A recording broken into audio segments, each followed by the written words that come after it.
હરિઓમ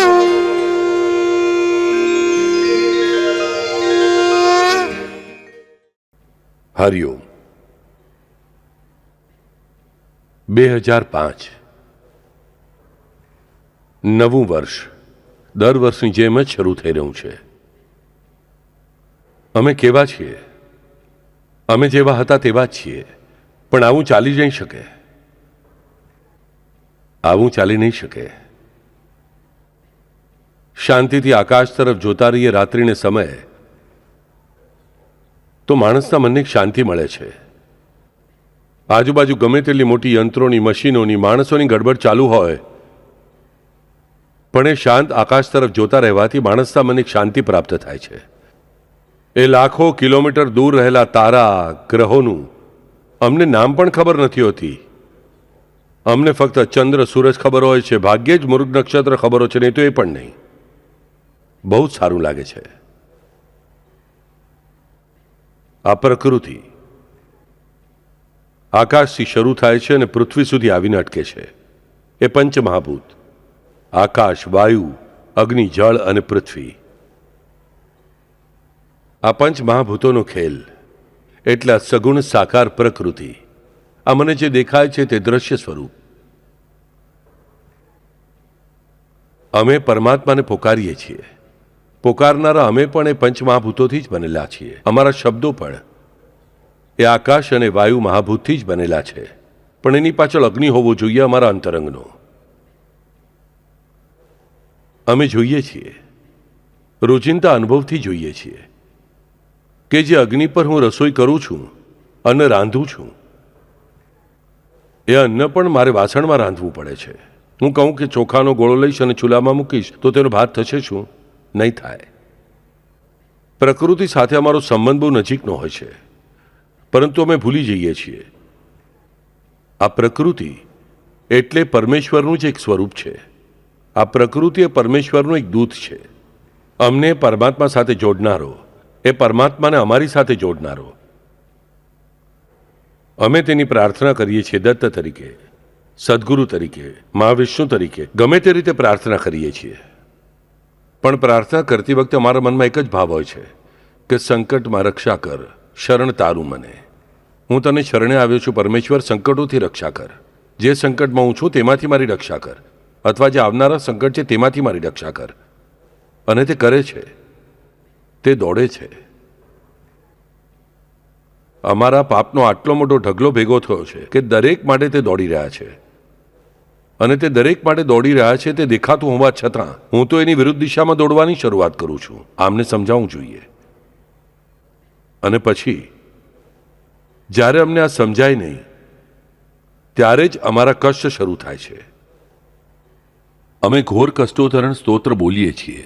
ઘોરાત કષ્ટાત ઉદ્ધરાસમાન નમસ્તે. આ ઘોર કષ્ટોદ્ધરણ સ્તોત્ર, તેનું પલ્લવ પદ જ શું છે? ઘોરાત કષ્ટાત ઉદ્ધરાસમાન નમસ્તે. પરમેશ્વર, હું તને નમસ્કાર કરું છું, ઘોર કષ્ટોમાંથી મારો ઉદ્ધાર કર.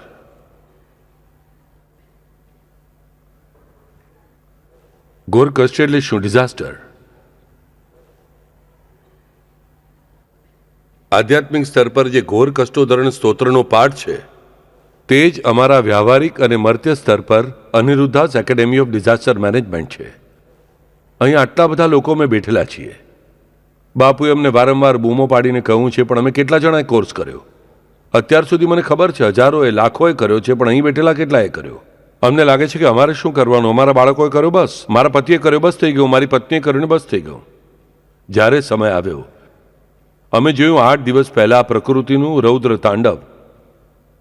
પતિ, પત્ની, દાદા, દાદી, દીકરો, વહુ, પૌત્રો, ભત્રીજા, ભત્રીજી બધા બાજુમાં ઊભા હતા.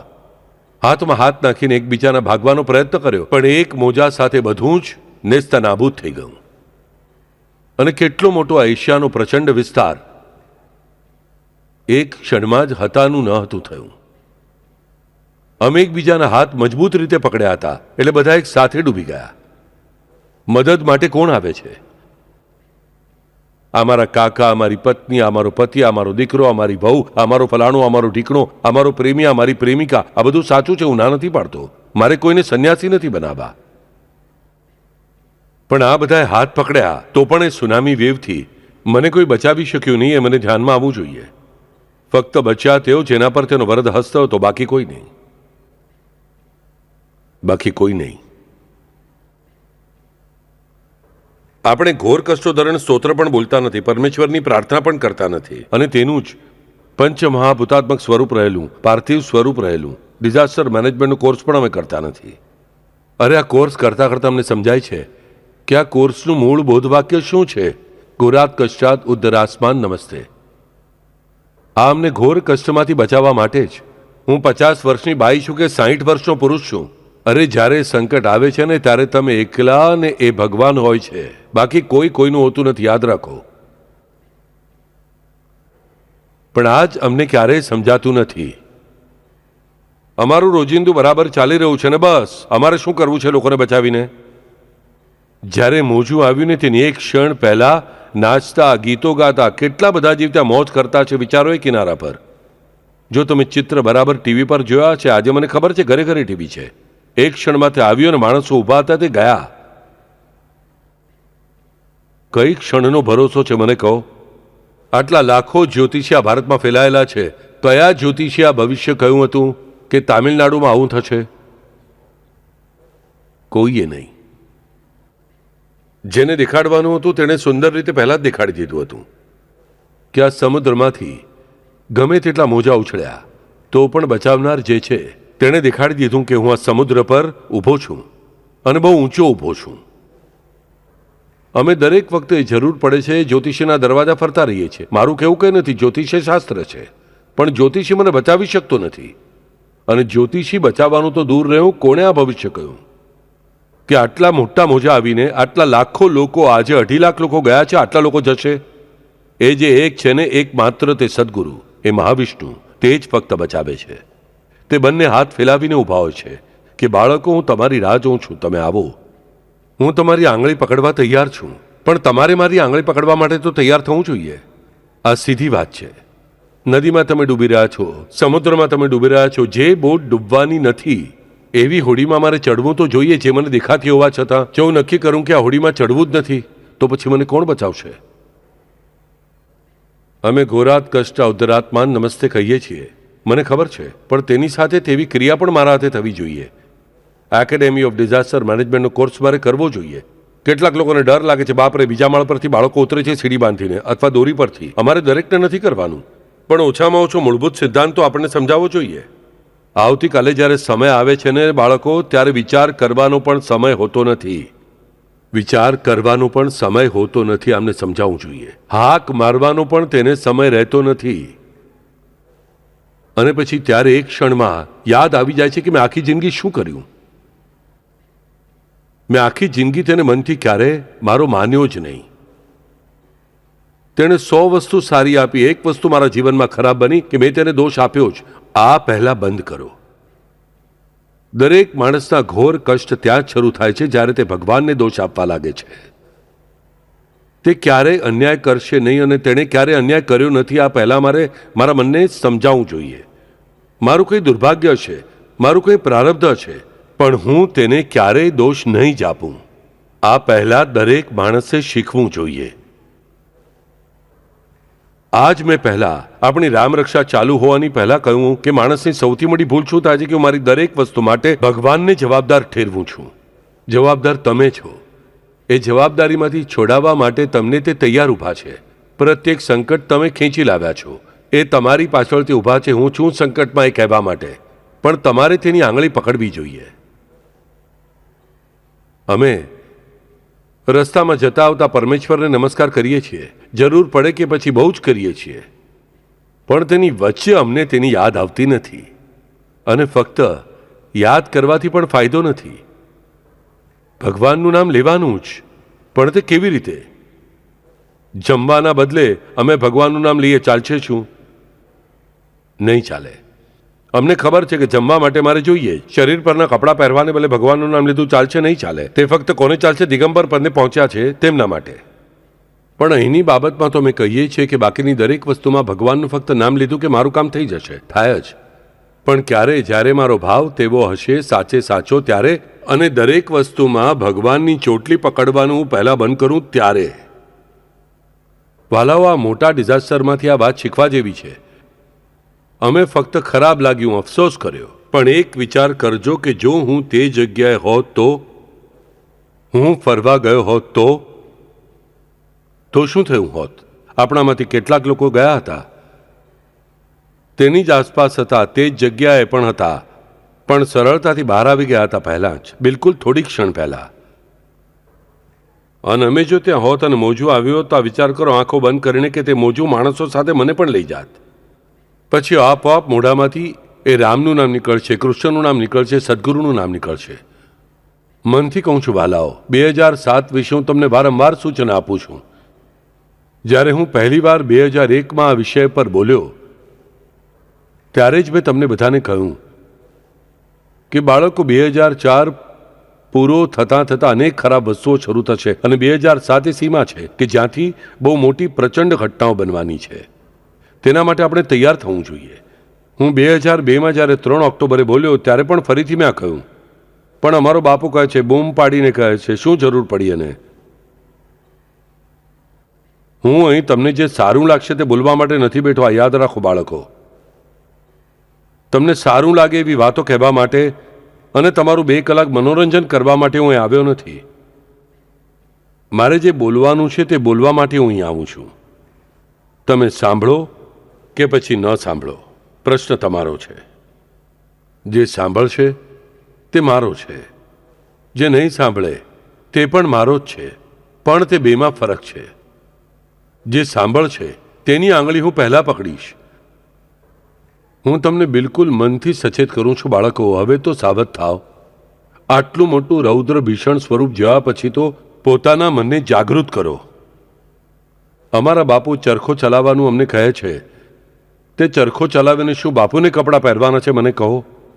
આ બધા કપડાં અમે કોને આપીએ છીએ, કેમ આપીએ છીએ? આ ચક્ર ફરવાની યોજના પણ મેં તમને કહી છે કે તેની સાથે મંત્ર જો ભૂલી ગયા તો બીજો કોઈ પણ મંત્ર કહો, જોઈએ તો નામ સ્મરણ કરો, પણ તે ચક્ર ફરવા દો. તે ચક્ર છે અને ક્યાંક ને ક્યાંક આ ચક્ર સાથે જોડાયેલું છે, તે પણ મેં તમને કહ્યું છે. પણ અમને ઘરે બેઠા કોઈ કામ ધંધો ન હોવા છતાં પણ અમે તે ચક્ર ફેરવવા માટે તૈયાર નથી. તો પછી અમારે શું કરવાનું? ફક્ત ખાવા પીવાનું, મજા કરવાની? અને ગતાનુગતિકતાથી ગમે તે મોજું આવે, ગમે તે ભૂકંપ આવે, ગમે તે એક્સિડન્ટ, અમારે તેને શરણે જવાનું છે? અમે આટલા લાચાર છીએ શું? ચોક્કસ નહીં. જો અમે અમારા બાપુને અમારા માનતા હોઈએ તો અમે લાચાર નથી. 108% અમે તાકાતવાન છીએ કોઈ પણ સંકટનો સફળતાપૂર્વક સામનો કરવા માટે. મરીને સામનો કરવા માટે નહીં, સફળતાપૂર્વક સામનો કરવા. પણ આપણે તેના માટે કષ્ટ જાતે જ કરવા જોઈએ. તમને સારું નથી લાગતું એટલે તમારી પત્ની ગોળી લેશે, ચાલશે? નહીં ચાલે. તમને ભૂખ લાગી છે અને તમારી માતા જમી લે છે, ચાલશે? નહીં ચાલે. તમારે તમારું જ જમવું પડશે, તમારે તમારી ગોળી લેવી પડશે. તે જ પ્રમાણે દરેકને પોતાના જીવનનો પ્રવાસ જાતે જ કરવાનો છે. મને દરેક જણ મદદ કરે છે, પત્ની કરે છે, પતિ કરે છે, માતા કરે છે, દીકરો કરે છે, બધા કરે છે, પણ છેવટે મારો પ્રવાસ આ મારા પ્રારબ્ધ પર આધાર રાખે છે. આ દરેકને સમજાવવું જોઈએ, દરેકને સમજાવવું જોઈએ. પણ તેના પહેલાં હું મનથી કહું છું વાલાઓ, પોતાને મદદ કરો. પોતાને પહેલાં મદદ કરો. મેં કહ્યું છે કે ગુરુ પૂર્ણિમાએ મને શું આપો? રામરક્ષા આપો, ઘોર કષ્ટોધરણ આપો. એનો અર્થ પુસ્તક નથી આપવાનું. બોલો રામરક્ષા, બોલો ઘોર કષ્ટોધરણ, અને મારી બેંકમાં લાવીને નાખી દો. તે હું ખાવાનો નથી રાજાઓ, યાદ રાખો. મારે કોઈનું કંઈ જ નથી જોઈતું, પણ તે રામરક્ષા, ઘોર કષ્ટોધરણ મારી બેંકમાં આવ્યું ને કે પછી સમય પડવા પર કેટલું વ્યાજ આપવાનું તે હું બરાબર જાણું છું. તે તમે જાણતા નથી, પણ તેટલું પણ અમારાથી થતું નથી. તે અમે રામરક્ષા, ઘોર કષ્ટોધરણ બાપુએ કહ્યું છે અને બાપુ માટે કહીશું, અને ગુરુ પૂર્ણિમાના દિવસે બાપુને આપશું. તે પણ અમે અમારી પાસે રાખવાનો પ્રયત્ન કર્યો. બોલો, કરો. અને અનિરુદ્ધાસ એકેડેમી ઓફ ડિઝાસ્ટર મેનેજમેન્ટમાં દરેક વ્યક્તિએ પોતાને શીખવવાનો પ્રયત્ન કરો. આપણને સમજાવવું જોઈએ કે ક્યાં ભૂકંપ થયો અને ક્યાં સુધી તે મોજા ફેલાયા. અમારા રત્નાગીરી સુધી પણ તેનું પાણી ઘણું અંદર આવ્યું. બીજું થોડું આગળ ગયું હોત તો વિચાર કરો શું થયું હોત. પણ અમે આ વિચાર કરતા નથી. ટીવી પરના સમાચાર અમે સાંભળીએ છીએ, એક દિવસ પેટમાં ફાળ પડે છે, બીજા દિવસે અમે રોજિંદુ જોતા રહીએ છીએ. આ છોડી દો.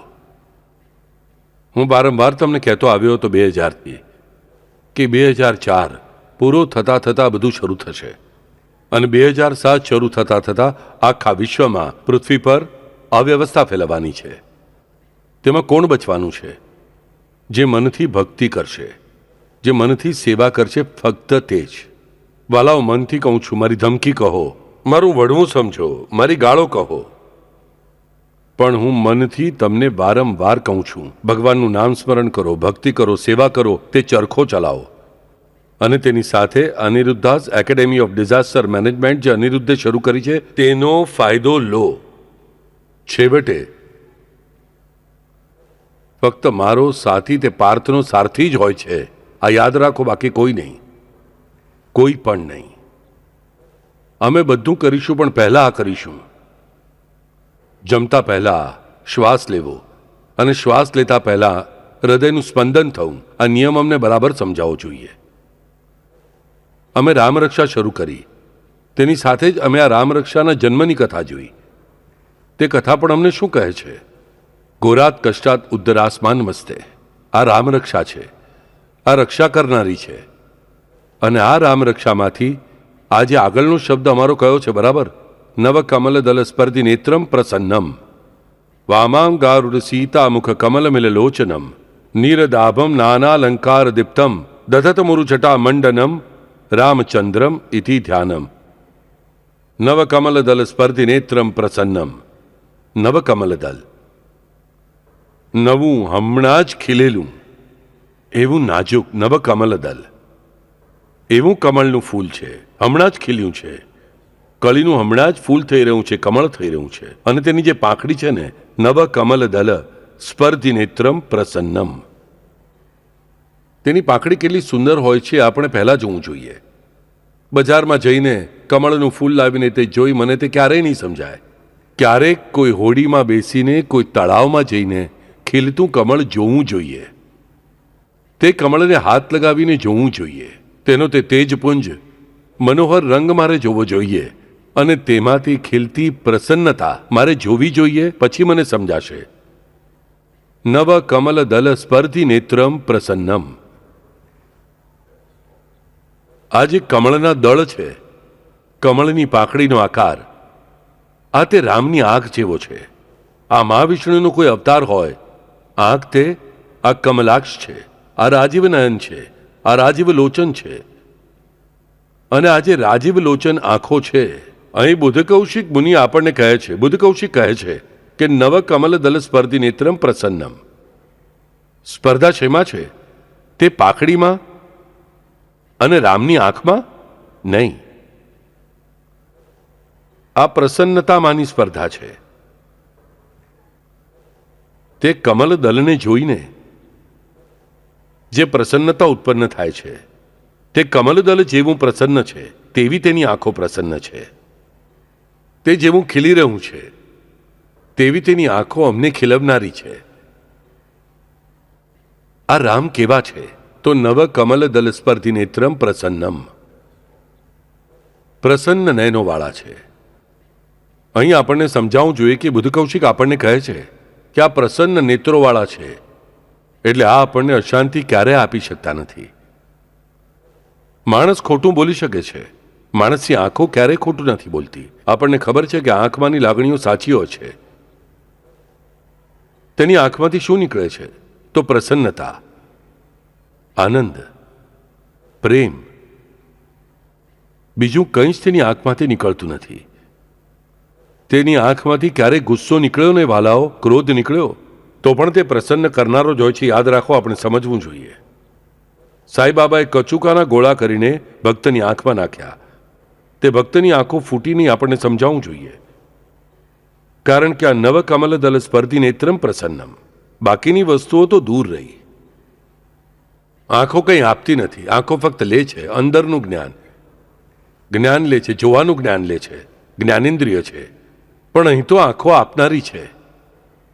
બાકીના દરેક માણસની આંખો આ પ્રસન્નતા લેનારી છે, આ કંઈક જોનારી છે. આ એકમાત્ર એવા છે જેમની આંખો કંઈક આપનારી છે. આપણે દરેક માણસ શું કરીએ છીએ? આપણે આપણી આંખોથી જોઈએ છીએ. આપણે આંખોથી આપીએ શું? કંઈ જ આપી શકતા નથી. આ એકમાત્ર એવા છે કે જે આપે છે. અને શું આપે છે? તો પ્રસન્નતા આપે છે. અને તે પણ કેવી પ્રસન્નતા? સદાય નવનવીન પ્રસન્નતા. સદાય તેની આંખો આ તાજી છે. સદાય તેની આંખો આ નવકમલ દલ છે. સદાય તેની આંખો નવી છે, નૂતન છે, અજય છે, આ અમર છે. આ ક્યારેય મર્યા નથી, આ ક્યારેય મરશે નહીં. આ ફક્ત આવે છે, જાય છે તેની ઈચ્છા પ્રમાણે. એટલે તેની આંખો જે છે આ સદાય તે નવી ખીલનારી પાંખડી જેવી જ છે. હંમેશા પ્રસન્નતા જ આપનારી છે.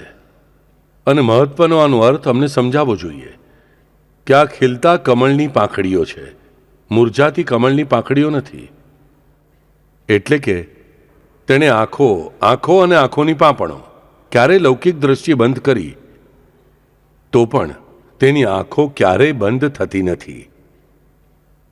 અમે આવતીકાલે ભગવાનના માથા પર આંખો પર હાથ મૂક્યો અને કહું મારે જે જોઈએ તે કરી લઉં અને પછી હાથ બાજુમાં કાઢીએ. વાલાઓ, આ છેતરપિંડી પોતાની કરો છો. તેની છેતરપિંડી કોઈ પણ કરી શક્યું નથી. કરવી હોય તો તે તો છેતરપિંડી વ્યવસ્થિત કરી શકે છે. આ આપણને સમજાવવું જોઈએ.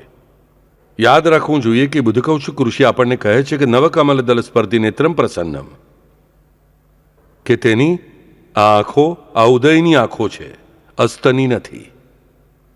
એ હંમેશા ખુલ્લી છે. પાંપણો ભલે બંધ થયેલી હશે પણ તો પણ આમને જોતા જ હોય છે. અને એવા રામનું આપણે ધ્યાન કરવાનું છે.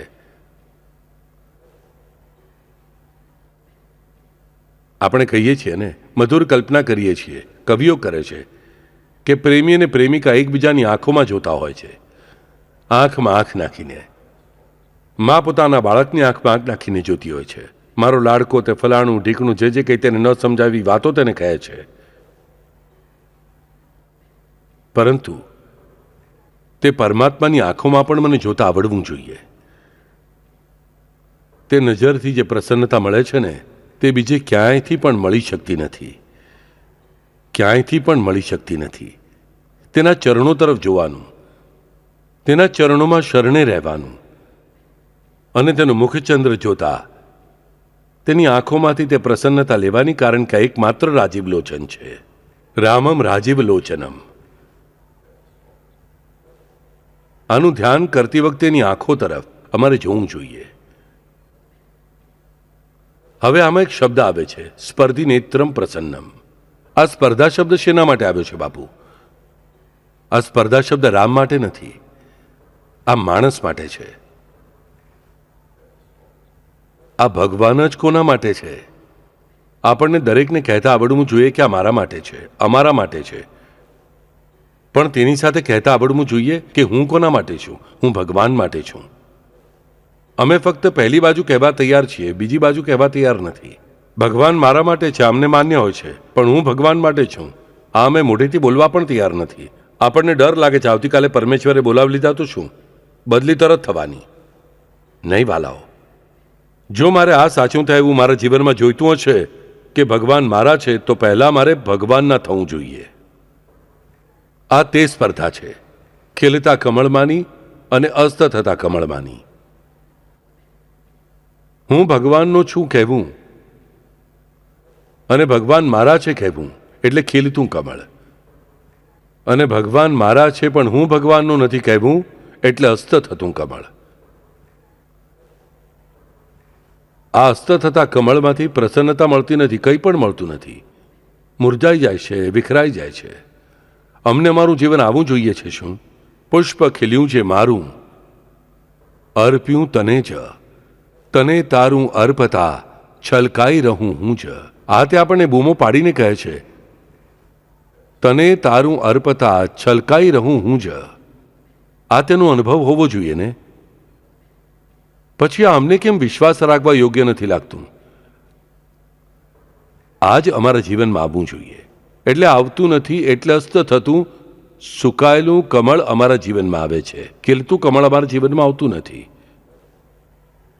મારા જીવનનું કમળ થવું જોઈએ. મારું જીવન કમળ. આ ભારતીય સંસ્કૃતિમાં પવિત્રતાનું, પ્રસન્નતાનું જ પ્રતીક માનવામાં આવ્યું છે. ખીલતું કમળ આ પ્રસન્નતાનું પ્રતીક માનવામાં આવ્યું છે. મારું જીવન આમ ખીલવું જોઈએ. અને તેના માટે જ મારે રામનું ધ્યાન કરવા બુદ્ધકૌશિક ઋષિ કહે છે. અને તેમાં તે મને કહે છે કેવું ધ્યાન છે, તો નવ કમલ દલ સ્પર્ધી નેત્રમ પ્રસન્નમ. આ સ્પર્ધા માત્ર રામ અને બીજી કોઈ વસ્તુ આની વચ્ચેની નથી. તો મારા મનમાં રહેલો રામનો ભાવ અને રામ આની વચ્ચેની આ સ્પર્ધા છે. આ સ્પર્ધા શેની છે? તો મારા મનમાં રહેલો ભગવાન વિશેનો જે મારો ભાવ અને પ્રત્યક્ષ ભગવાન આની વચ્ચેની આ સ્પર્ધા છે. પ્રત્યક્ષ પરમાત્મા વિરાટ છે, અપરંપાર છે, અનંત છે. મારા મનના પરમાત્માને હું કેવી રીતે બનાવું છું તેના પર બધું કંઈ આધાર રાખે છે. મને કહો, તમે તમારા ઘરમાં સરસ બિલકુલ 100 લાખ રૂપિયાનો 1 કરોડ રૂપિયાનો ટીવી લાવ્યા. આ દુનિયામાં નથી અત્યારે ક્યાંય, પણ અત્યારે હું લાવ્યો. ધારો કે આમાં આખા દુનિયાભરની ચેનલો લાગી શકે છે એવું તમને કહેવામાં આવ્યું. તમે લાવ્યા, સરસ વ્યવસ્થિત બિલકુલ સારા સ્ટેન્ડ પર મૂક્યો ઘરમાં, તેની આરતી બારતી પૂજા બધું કર્યું.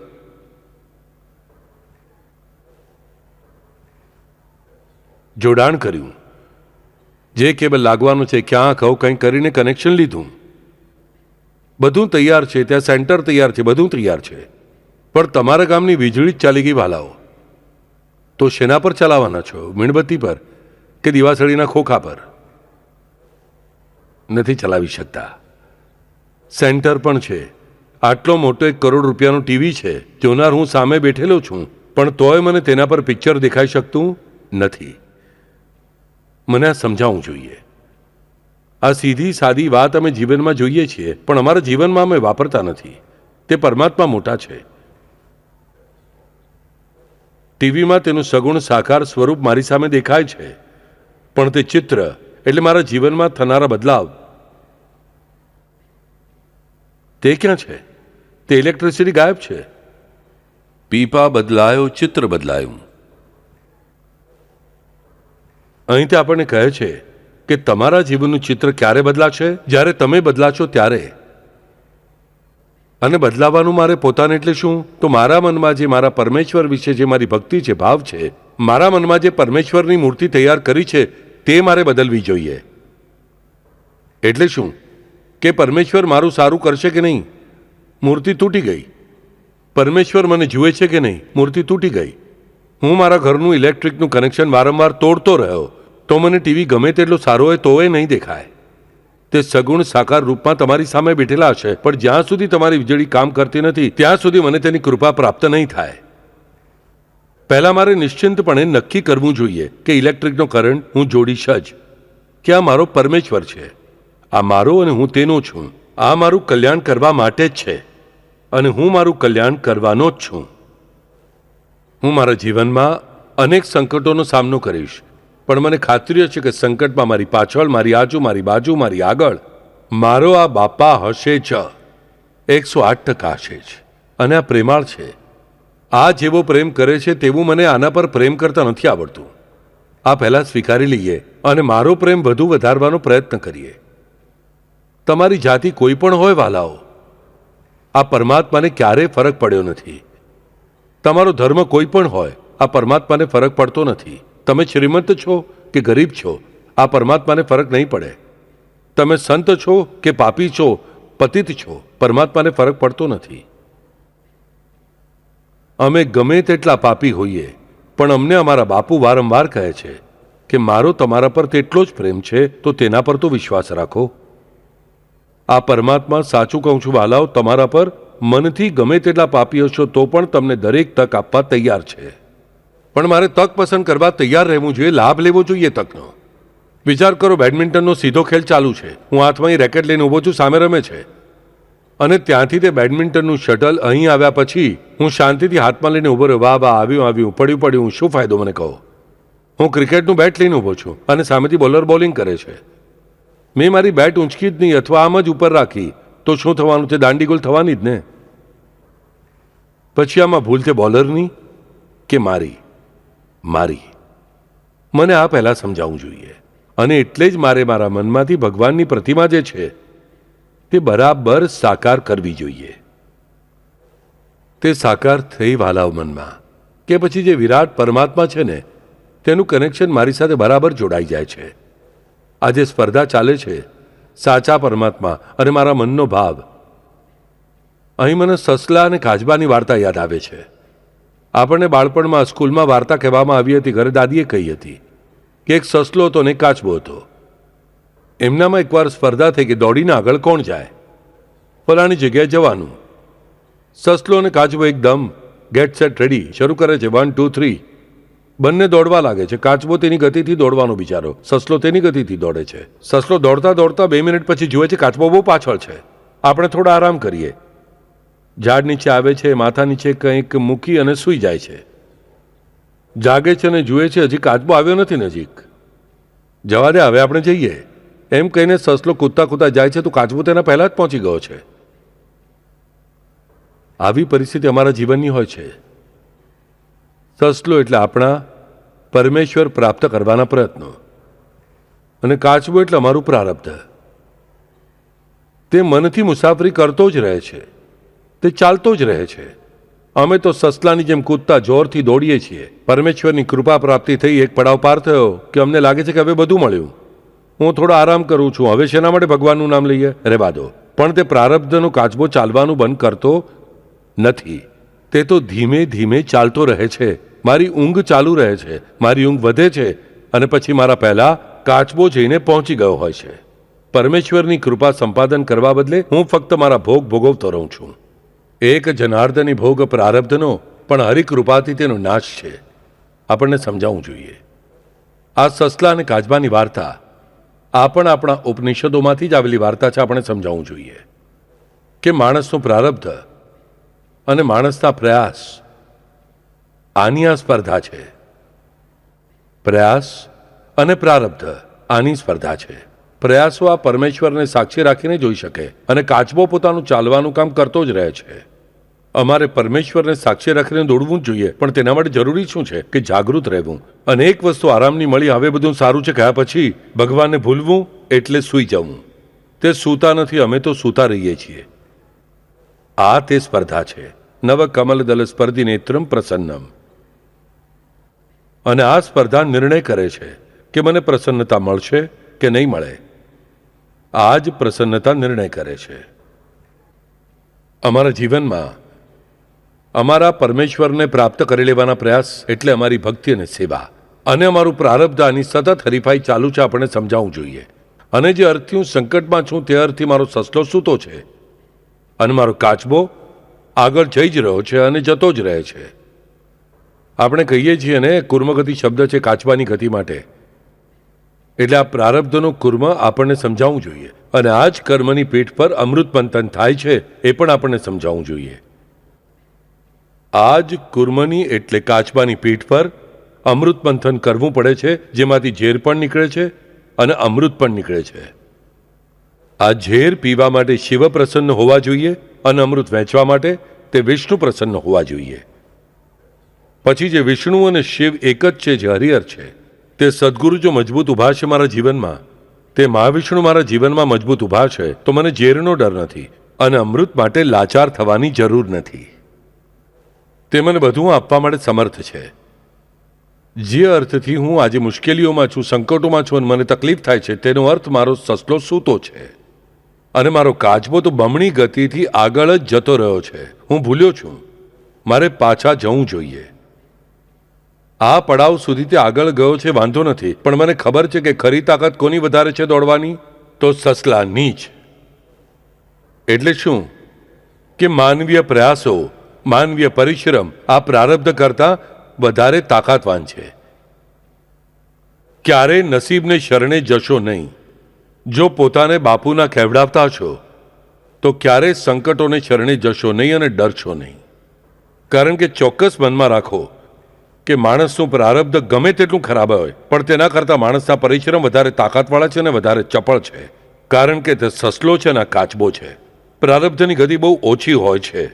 આપણે આપણી ગતિ વધારતા નથી, અથવા ગતિ વધારીને કોઈ પડાવ પર પહોંચ્યા પછી પણ અમે ઊંઘ કાઢીએ છીએ. એટલે તે પ્રારબ્ધનો કાચબો મારી આગળ નીકળી જાય છે અને મારા આખા જીવનને વ્યાપે છે. આ મને સમજાવવું જોઈએ. અને જો સાચે જ અમારા અનિરુદ્ધને કહીએ, બાપુ કહીએ, જે કંઈ કહેવાનું તે કહો, જે કંઈ મને કહેતા હશો, જો સાચે જ તેના હોઈએ તો મને ખાતરી હોવી જોઈએ કે મારું પ્રારબ્ધ આ મારા પ્રયાસો કરતાં ક્યારેય મોટું હોઈ શકતું નથી. જો હું મારા બાપુનો હોઉં તો. આ વિચાર અમારે કરવાનો છે. નવ કમલદલ સ્પર્ધી નેત્રમ પ્રસન્નમ એટલે શું? તો આ જે સ્પર્ધા છે સસલા કાચબાની, તેમાં હંમેશા સસલાને જાગૃત રાખનારા રામ છે. નવ કમલદલ હંમેશા અમને નવા નવા તાજા તાજા રાખનારા અમારા સસલાને એટલે અમારા પરિશ્રમોને. અને અમે તાજા ક્યારે રહી શકીએ છીએ? જ્યારે હું પ્રસન્ન હોઉં ત્યારે. મને કહો, જ્યારે મને નિરાશા આવેલી છે ત્યારે કોણ શું કરી શકે છે? અર્જુનની વાત યાદ રાખો. કૃષ્ણ આ દેહ છોડીને ચાલ્યા ગયા છે. આ જાણ્યા પછી અર્જુનનું ગાંડીવ ધનુષ્ય પણ કામ કરતું બંધ થઈ ગયું. જે એક સમયે 10,000 વીરો સાથે લડી શકતો હતો, તેને ફક્ત 12 નાના નાના ચોર આવીને મારે છે, પીટે છે અને તેની બધી સંપત્તિ લઈને ચાલ્યા જાય છે. અર્જુનની વાત છે. જે ક્ષણે ભગવાન ચાલ્યા ગયા તેના જીવનમાંથી, જે ક્ષણે તેનું મન દુઃખથી ભરાઈ ગયું, તે ક્ષણે તેનું શૌર્ય પણ તેને છોડીને ચાલ્યું ગયું. આપણે આ કથાઓ ફક્ત વાંચવાની, ટીવી પર જોવાની છોડી દેવાની તેના માટે નથી. આપણને સમજાવવું જોઈએ. આપણને પ્રસન્નતા જોઈએ, અને તે પ્રસન્નતાથી જ અમારા શોકનો નાશ થાય છે, અમારા ખેદનો નાશ થાય છે, અમારા ખંતનો નાશ થાય છે, અમારો ખંત દૂર થાય છે. સાઈ ચરિત્રમાં હેમાડપંત લખે છે, એટલે સાઈબાબા કહે છે, સાઈબાબાના મોઢેથી શબ્દો છે, બેસ હવે છોડ ખેદ, ખેદ ના કરે વિચારવંત, થયો તારા ભોક્તૃત્વનો અંત, શિરડીમાં પગ મૂકતા. આ દ્વારકામાઈમાં તમે પગ મૂક્યો છે, તો હવે શાંતિથી બેસો. ખેદ ના કરે વિચારવંત, શાંતિથી બેસો. આનો અર્થ કામધંધો છોડીને બેસો ને ઉલટું જોરથી પરિશ્રમ કરો. જો આ સાઈના ચરણોમાં આવ્યા છો, દેખાડો દેખાડો એવો કોઈ, સાઈનાથે જાતે ઉચ્ચારેલા શબ્દો છે. મારે શરણે આવ્યો અને વ્યર્થ ગયો, દેખાડો દેખાડો એવો કોઈ. અરે શું જબરજસ્ત તાકાત છે આ શબ્દોમાં, મને કહો. અમે તેનો અનુભવ લઈએ છીએ, પણ અનુભવ લઈને અમે ફરીથી ભૂલી જઈએ છીએ અને ઊંઘ કાઢીએ છીએ. અમારો પ્રારબ્ધનો કાચબો આગળ ચાલી રહ્યો છે. આ સ્પર્ધા રોકવી જોઈએ, કારણ કે આ સ્પર્ધા સાચી જ નથી. તમને પરમેશ્વરે માણસ બનાવ્યા છે, એટલે જ તમારા પરિશ્રમ આ સસલાના છે, તમારી ભોગીઓની નથી. બાકીના પ્રાણીઓ, બધા પ્રાણીઓ ફક્ત મનુષ્ય સિવાય આ ભોગીઓની છે. ફક્ત પોતાના ભોગ ભોગવવા માટે તેમને કોઈ પણ પ્રયાસ કરતા આવડતા નથી. પોતાની આજુબાજુની પરિસ્થિતિ બદલતા આવડતી નથી. એટલે શું? તેમના પરિશ્રમ કાચબા છે અને તેમનું પ્રારબ્ધ સસલો છે. માણસ માટે તો તેના પરિશ્રમ સસલો છે અને તેનું પ્રારબ્ધ કાચબો છે. પણ અમે પ્રાણીઓની જેમ વર્તીએ છીએ અને જાનવરોની જેમ વર્તીએ છીએ, એટલે આપણી બાબતમાં ઉલટું થાય છે. અમારા પરિશ્રમ કાચબા જેવા રહે છે અને અમારું પ્રારબ્ધ સસલાની ગતિથી આગળ જાય છે. આ સ્પર્ધા રિવર્સ કરો, બંધ કરો, રોકો. સસલાને હજારો માઇલ આગળ નીકળી જવા દો ને. કાચબાને ચાલવા દો જેમ ચાલવું હોય તેમ. પણ આપણે તે કાચબા તરફ જોતા પાછળ આળસથી રહીએ છીએ અને કાચબો આગળ નીકળી જાય છે. અરે જ્યાં તુલના જ નથી એવી સ્પર્ધા છે. પણ ક્યારે? જ્યારે મને ધ્યાન રામનું હશે ત્યારે. હું પ્રસન્ન ક્યારે થઈશ? જ્યારે હું તે રામની પ્રસન્નતાનું પાન કરીશ ત્યારે. નવ કમલદલ સ્પર્ધી નેત્રમ પ્રસન્નમ. અને આગળનો શબ્દ સૌથી સુંદર છે. નવ કમલદલ સ્પર્ધી નેત્રમ પ્રસન્નમ, વામામ કારુડ સીતા મુખ કમલ મિલ લોચનમ. આજે હું આ શબ્દ નહીં લઉં, પણ ત્યાં પણ કમલ શબ્દ આવ્યો છે. યાદ રાખો, નવ કમલદલ સ્પર્ધી નેત્રમ પ્રસન્નમ, વામામ કારુડ સીતા મુખ કમલ મિલ લોચનમ. અહીં પણ આંખોનો સંબંધ છે. લોચન અને મુખ કમલ પણ છે. પણ કોનું? તો સીતાનું. કારણ કે રામની પ્રસન્નતા એટલે સીતા. આ આપણને સમજાવવું જોઈએ. આ આખા જગતની તે ક્રિયાશક્તિ છે. આ વામામ કારુડ કેમ છે? તે મુખ કમલ મિલ લોચનમ એટલે તેની નજર સાથે નજર મેળવીને બેઠેલા. કેવા છે? આપણે સમજવાનું છે. આગળના વખતે આપણે જોવાનું છે. નવ કમલદલ સ્પર્ધી નેત્રમ પ્રસન્નમ આરામ, વામામ કારુડ સીતા મુખ કમલ મિલ લોચનમ કેવા છે અને કેમ છે? કોના માટે છે? હરિઓમ.